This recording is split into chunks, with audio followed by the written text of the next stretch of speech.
Panorama group, जो सोचता है वो करता है। आपके अपने सपनों का आशियाना। नमस्कार, स्वागत है आपका सिटी पोस्ट लाइव में। मैं हूं सृष्टि राज, जहां हम बिहार चुनाव के सबसे ताजा, सबसे दिलचस्प और सबसे युवा ट्विस्ट की बात करने वाले हैं, जेनजेड का तूफान। जी हां, जिस पीढ़ी ने नेपाल में आंदोलन किया, लद्दाख में सड़कों पर उतरकर सिस्टम को हिलाया, वही जेनजेड अब बिहार के पॉलिटिक्स मैदान में कूद चुकी है। और भाई साहब, क्या एंट्री मारी है। 2025 के बिहार विधानसभा चुनाव कई रिकॉर्ड लेकर आए हैं। एनडीए ऐतिहासिक जीत, महागठबंधन की करारी हार और सबसे खास जेनजेड उम्मीदवारों की धमाकेदार मौजूदगी, जिसने चुनावी समीकरण बदल कर रख दिए। मैथिली ठाकुर महज 25 साल की वायरल विधायिका। सबसे पहले बात करते हैं डिजिटल स्टार और अब बिहार की स्टार विधायिका मैथिली ठाकुर की। सोशल मीडिया ने लाखों की फैंस फॉलोइंग लेकर राजनीति में कदम रखने वाली मैथिली ने वो कमाल कर दिखाया जो आज तक किसी ने नहीं किया। बिहार की सबसे कम उम्र की महिला विधायक बनने का रिकॉर्ड।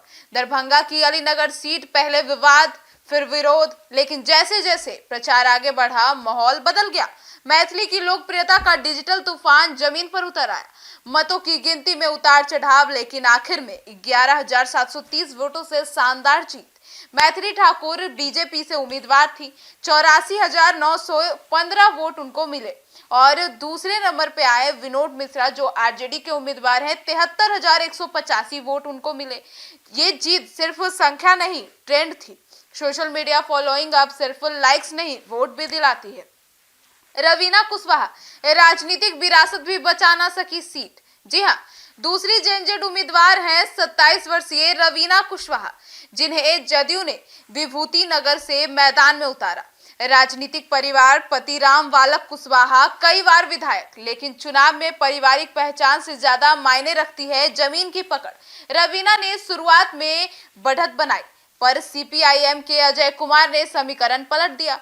10,281 वोटों से हार एक साबित करती है कि जेनजेड के लिए विरासत नहीं, मेहनत असली चाबी है।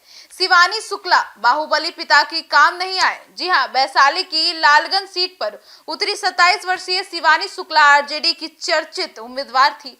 पिता मुन्ना शुक्ला एक बड़ा नाम, बल्कि बड़ी पकड़ मान लीजिए, लेकिन जनता ने साफ दिखा दिया कि अब वोट खून खानदान नहीं, काम पर मिलेगा।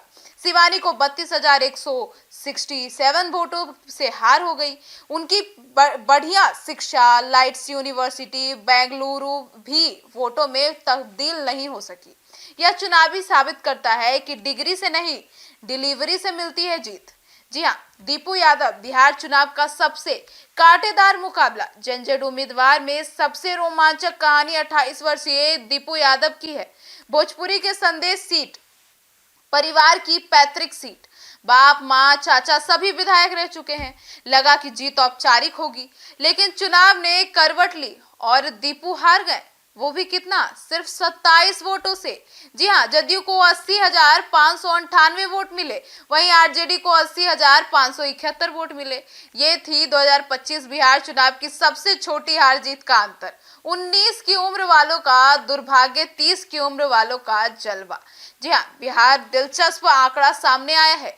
29 साल वाले तीनों उम्मीदवार हारे। रवि रंजन, जो कि आरजेडी से अस्थामा से उतरे थे, 40,708 वोटों से हार गए। वहीं धनंजय कुमार, जो कि सीपीआई एमएल भोरे से थे, 16,163 वोटों से हार गए। वहीं रूपा कुमारी एलजेपी रामविलास से थी, फतुहा से उतरी थी, 7,992 वोटों से हार गई। 30 साल वाले तीनों जीत गए, यानी आदित्य कुमार, जो कि जदयू के थे, सकरा से उम्मीदवार थे, 15,050 वोटों से जीत गए। कोमल कुशवाहा, जो कि जदयू से थी, गायघाट से उतरी थी, 23,000 से जीत गई।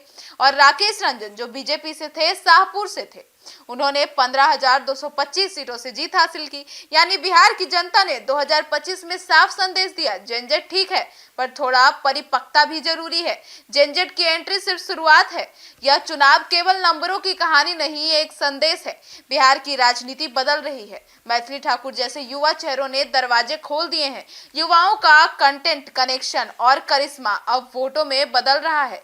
जनता अब ट्राई कर रही है। नया चेहरा, नई सोच, नया बिहार। और यकीन मानिए, जेनजेड का यह सिर्फ पहला कदम है। 2025 की आहट बताती है कि 2019 और 2035 में माफ कीजिएगा 2029 और 2035 में इन्हीं चेहरों की लहर बनेगी।